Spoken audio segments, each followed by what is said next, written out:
आम बजट पेश होने के बाद विपक्ष सरकार पर हमलावर है।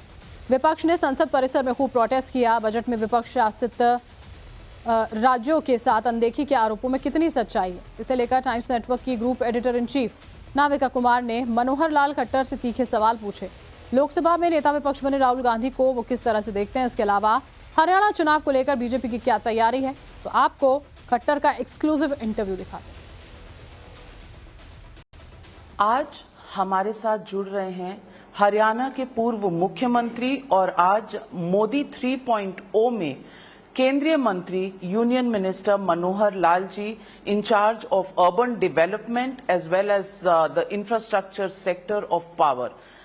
नमस्कार मनोहर लाल जी, और दिल्ली की मिनिस्ट्रीज में आपका स्वागत है। जो काम आप हरियाणा में कर चुके हैं अब बड़े नेशनल लेवल पर अब दिल्ली में करना है, और कल ही यूनियन फाइनेंस मिनिस्टर ने बजट पेश किया है। जी। इंफ्रास्ट्रक्चर पर बहुत जोर है। इंफ्रास्ट्रक्चर पर जोर डालना यानी कि आपके दोनों डिपार्टमेंट्स, अर्बन डेवलपमेंट भी और पावर पर बहुत ज्यादा जिम्मेदारी रहेगी। आप बजट से खुश हैं? हाँ, मैं बिल्कुल प्रसन्न हूँ, खुश हूँ, और खास करके जिस ओर प्रधानमंत्री जी देश की एक दिशा तय करके देश को आगे बढ़ाना चाहते हैं, उनमें ये सब चीज़ें, खास करके इंफ्रास्ट्रक्चर इसमें बहुत अनिवार्य है। क्योंकि इंफ्रास्ट्रक्चर मजबूत होगा तो देश की इकोनॉमी मजबूत होगी, देश की इकोनॉमी मजबूत होगी, देश में रोजगार बढ़ेगा। और हमने जो टारगेट तय किया 2047 तक विकसित भारत बनाने की जो बात प्रधानमंत्री जी ने कही है, निश्चित रूप से हम उस ओर आगे बढ़ रहे हैं। आत्मनिर्भर होंगे, देश आगे बढ़ेगा, देश विकसित देश बनेगा, सारे देश की जनता को लाभ, खास करके इस प्रकार से बजट का आधार होने के बाद वो चीजें सुनिश्चित हो जाएंगी। हाउसिंग पर और खास करके प्रधानमंत्री आवास योजना पर बहुत एम्फोसिस दिया है। पहले भी पिछले 5 साल के कार्यकाल में भी यही एम्फोसिस था। इस बार ये एम्फोसिस बढ़ाया गया है। 4 करोड़ और प्रधानमंत्री आवास योजना के तहत घर बनने हैं। आपको लगता है कि ये स्कीम जिस तरह से घर बन रहे हैं, अगर जनता इतनी खुश है तो फिर चुनाव में ये नतीजे क्यों? देखिए, अपने आप में प्रधानमंत्री जी ने पिछले जो टर्म हैं, जो 10 साल 2 टर्म गई हैं, उसमें बहुत काम किए हैं। फिर भी कुछ बातें ऐसी होती हैं कि जो विपक्ष की ओर से दुष्प्रचारित की जाती हैं, और जब दुष्प्रचारित की जाती हैं तो उसमें जनता की कई बार भ्रमित होने की भी स्थिति बनती है कुछ न कुछ विषयों के ऊपर। लेकिन विकास के नाते से जो काम किए उससे जनता खुश है। जहाँ तक इस बार रिजल्ट थोड़ा कमजोर आने की बात है, निश्चित रूप से जो भ्रम पैदा किए, जो झूठी घोषणाएं की गई, तो एक सामान्य वर्ग जो रहता है जिनको इन चीज़ों की बहुत समझ नहीं होती। जैसे उदाहरण के तौर पर उन्होंने प्रचार कर दिया क्या कि प्रधानमंत्री जी को सरकार बनाने के लिए तो 272 सीटें चाहिए, 400 क्यों मांग रहे हैं? अब ये कोई प्रश्न नहीं। संविधान बदल देंगे। अब संविधान बदल देंगे तो कहीं ना कहीं पैनिक एक वर्ग के अंदर होना स्वाभाविक भी था। अब हमने चूंकि अब तो इस विषय ध्यान में आ गया लोगों के कि संविधान बदलने का तो कोई विषय है ही नहीं है, फिर भी उस समय तो एक प्रभाव चला ही गया, और थोड़ा थोड़ा वोट का भी फर्क पड़ता है तो भी कुछ सीटें कम होती हैं, उसके अंदर मुझे मानने में कोई आपत्ति नहीं है। फिर भी जो इन्होंने झूठ बोले जनता के सामने, वो आंकड़े सामने आ रहे हैं। हम हर गरीब महिला के, हर बेरोजगार के खाते के अंदर और अगस्त से 8,500 रुपया भेजना शुरू कर देंगे महीने का। खटाखट बैंक का नाम भी खटाखट बैंक रखवा दिया। तो उस प्रकार की वायदे तो इन्होंने जहां जहां प्रदेश सरकार के नहीं बनी वहां भी बहुत वायदे किए, आज तक वो वायदे पूरे नहीं हुए, तो ये वायदे पूरे होने का तो कोई अर्थ ही नहीं था।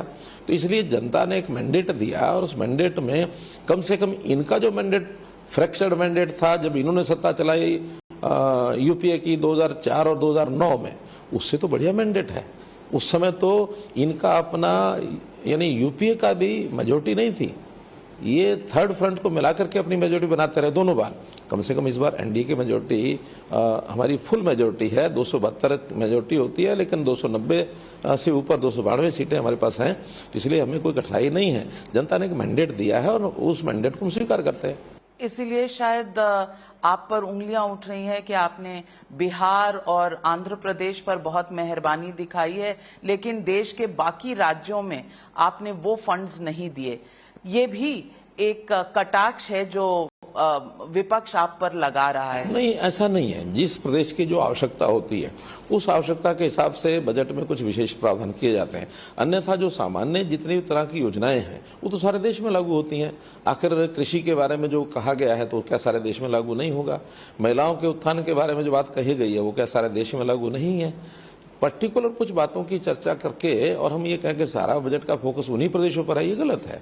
अगर उनकी राजधानी का एक विषय है, यानी एक reorganisation of the state, Andhra और तेलंगाना का जब हुआ तो एक राजधानी का विषय काफी समय से उनका लंबित पड़ा है और उस राजधानी के लिए अलग से एक पैकेज दिया भी है, कुछ राशि तय की है, तो उनकी आवश्यकता थी। ऐसी आवश्यकताएं जब जब किसी भी स्टेट की कोई विशेष प्रसंग होता तो उस समय सब स्टेट्स को दिया जाता। और अभी भी जितने प्रोजेक्ट्स हैं, चाहे इंफ्रास्ट्रक्चर के, रेलवे के, सड़कों के, एयरपोर्ट्स के, मेडिकल कॉलेजेस के, ये सभी प्रदेशों को दिए गए हैं। वो उसका एक उल्लेख कर दिया, बाकी जनरल में सब चीजें आई हैं, उसलिए अलग अलग प्रदेश का उल्लेख करते। मानो मेडिकल कॉलेज खोलने की बातें आई हैं तो क्या वो सब 35 प्रदेशों का नाम थोड़ा ही लेते? राजधानी तो एक प्रदेश का विषय है।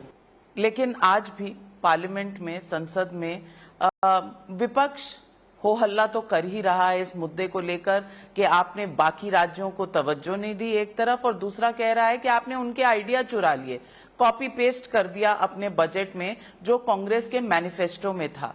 तो क्या ओरिजिनल आइडिया नहीं थे बीजेपी के पास? पहली बात तो है कि ओरिजिनल आइडियाज जितने इस बजट में हैं, अगर उनकी गिनती गिनने लगेंगे तो थक जाएंगे। दूसरी बात यह है कि आइडियाज तो वो हमारे भी चुराते हैं। आखिर कौन सी स्कीमें ऐसी हैं जो वो घर में बैठ करके सोच के लाए हैं? और ये जो आइडियाज होते हैं ये फ्लोट करते हैं, ये किसी का कोई ब्रांडेड ट्रेडमार्क नहीं होता है। आखिर हर सरकार यानी हर पार्टी अगर कोई बात अच्छी सोचती है और वो किसी ने लागू शासन में आने के बाद की है तो वो शासन करने वाली पार्टी का मैंडेट है, और मैंडेट है तो लागू वो करेगा ही। इसलिए किसी का चुरा लिया और किसी का ले लिया और किसी को दे दिया, ऐसा नहीं है। ये जनता का ओपन फोरम है और ओपन प्लेटफॉर्म के ऊपर जनता का हित करने की बात कोई भी कहे, हाँ, उसके हित के पीछे उसकी मंशा ठीक होनी चाहिए।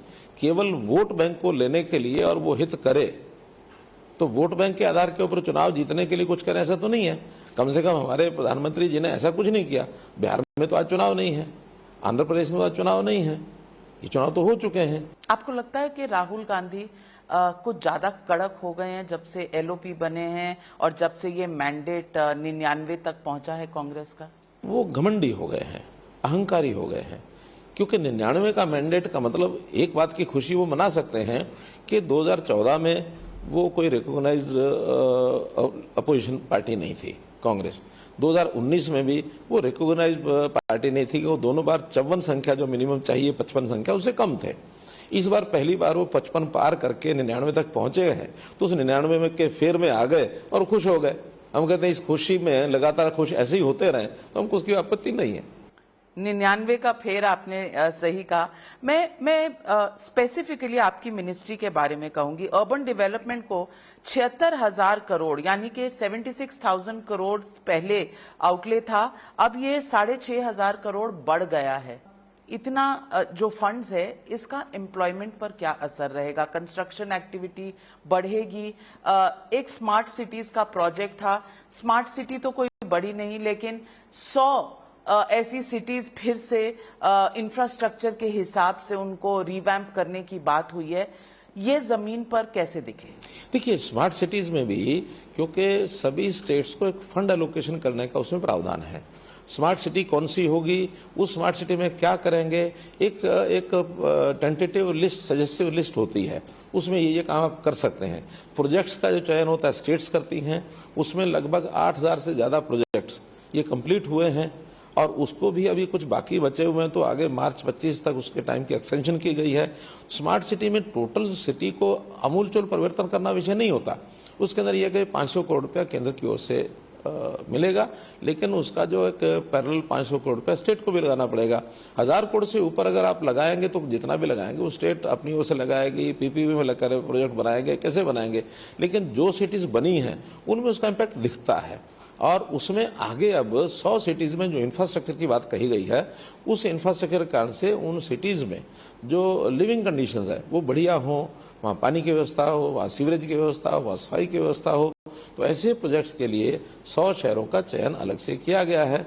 एक 15वें फाइनेंस कमीशन के अंदर न्यू सिटीज इसके लिए भी 8,000 करोड़ रुपया और मुकर्रर किया गया था। वो प्लानिंग भी चल रही है कुछ न्यू सिटीज़ के लिए, और उसमें भी एक लिमिट है कि 1,000 करोड़ रुपया मैक्सिमम, हिली स्टेट्स में 500 करोड़ रुपया, इसकी चयन होकर के ये भी बता दिया जाएगा ताकि कुछ new cities adjoining to the already situated cities जो हैं उनके एडजॉइनिंग कोई भी सिटीज़ बनती हैं ताकि उनके ऊपर वजन ना पड़े, जो पुरानी सिटी दबाव उसका ना बढ़े, तो ऐसे न्यू सिटीज़ का प्रोजेक्ट है। पर अब दिल्ली देश का कैपिटल है, दो बरसात होती हैं तो आप दिल्ली की सड़कों की हालत जो होती है वो जानते हैं।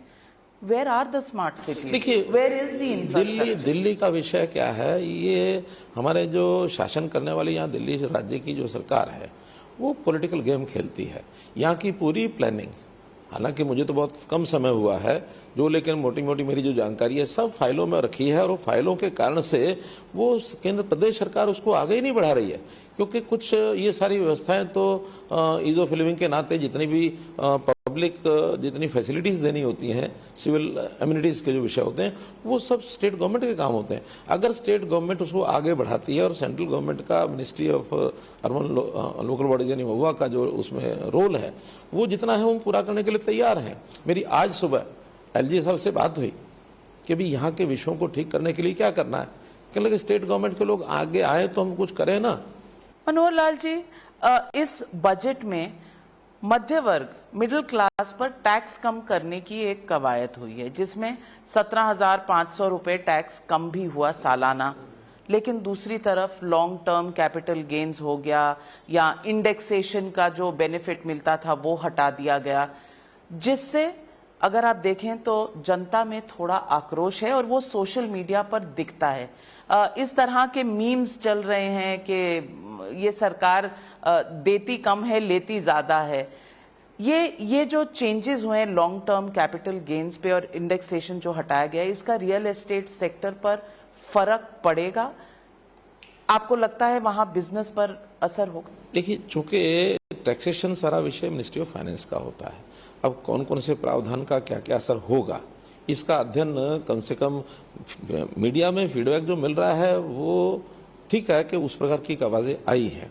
मैं ज़रूर चाहूँगा कि वो जो सारे फीडबैक हैं फाइनेंस मिनिस्ट्री को जानकारी हो ही गई होगी, फिर भी हम भी कोई जानकारी लेके बताएंगे कि किसका असर कैसे पड़ेगा। मनोहर लाल जी, आप लगभग 9 साढ़े 9 साल चीफ मिनिस्टर हरियाणा के रहे, अब आप सेंटर में मिनिस्टर हैं, हरियाणा में चुनाव आने वाले हैं, कुछ टेंशन है, कुछ नर्वसनेस है?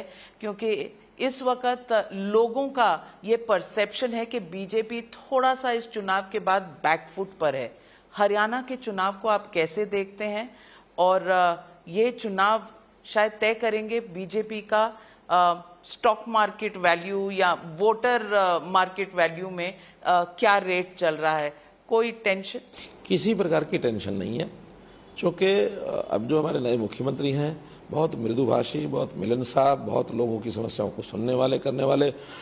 अंतर कार्य पद्धति में हो सकता है, हमने एडमिनिस्ट्रेशन में जो काम किए, जो सुविधाएं उस समय खड़ी की गई, उन सुविधाओं के अंदर छोटी मोटी जो कमियां रही नीचे तक नहीं पहुंची हैं, अब वो सारे उसको नए सिरे से देख करके उस कमी को सब दूर कर रहे हैं।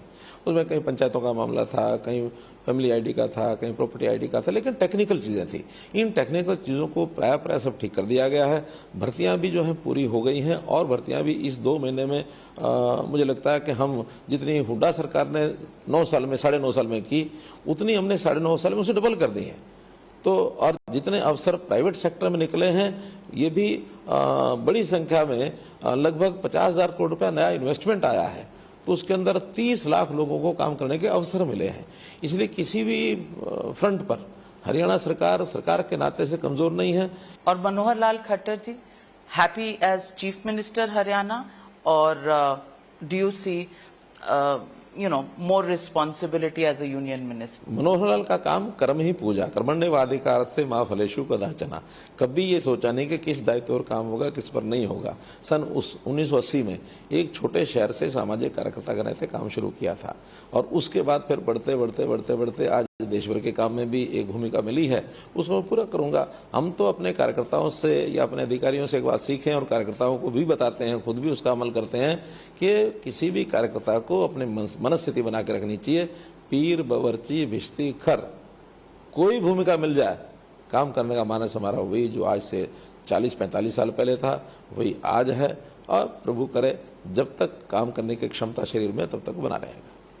Man from the grass roots, man who's been on the ground, Manohar Lal, हमसे बात करने के लिए आपका बहुत बहुत धन्यवाद। और उम्मीद है आप इसी तरह हमें समय देते रहेंगे और हम जनता के सवाल आपसे पूछते रहेंगे। निश्चित रूप से धन्यवाद।